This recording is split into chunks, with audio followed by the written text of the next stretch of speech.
Siamo alla ricerca, l'headhunter, il cacciatore di teste è incaricato, chi ha ambizioni o vuole segnalare qualcuno lo segnali a Spencer Stewart che sta raccogliendo i curricula. La caccia è aperta e il nome del prescelto potrebbe già essere indicato nella riunione che il 7 ottobre vedrà riuniti a Verona il presidente del CONI Giovanni Malagò con i governatori del Veneto Luca Zaia, della Lombardia Attilio Fontana, i sindaci Beppe Sala e Gianpietro Ghedina. I cacciatori di teste hanno un identikit ben preciso che non può prescindere dalla preparazione e dalla quotazione a livello internazionale. Standing internazionale, grandi relazioni, visione di processi industriali, esperienze in grandi strutture ovviamente private e pubbliche, e ovviamente ricordo che non avrà uno stipendio da grande amministratore delegato nel privato, perché noi non possiamo pagare molto, per cui si va nella direzione anche di una persona che ci deve mettere buon impegno, deve crederci e deve amare questo mondo. La selezione è nelle mani della Spencer Stewart, una società americana di consulenza aziendale. Inutile nascondere che già circolano i primi nomi di top manager che, se accetteranno, dovranno farlo con spirito tipico della partecipazione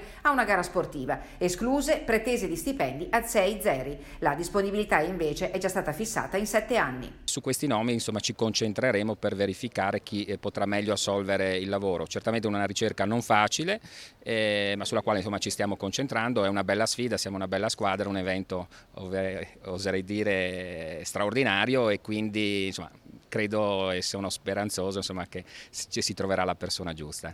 All'incontro di Verona sarà presente anche il neo ministro dello sport Vincenzo Spadafore. Sul piatto sarà messa la legge olimpica, che a tutti gli effetti rimane la priorità.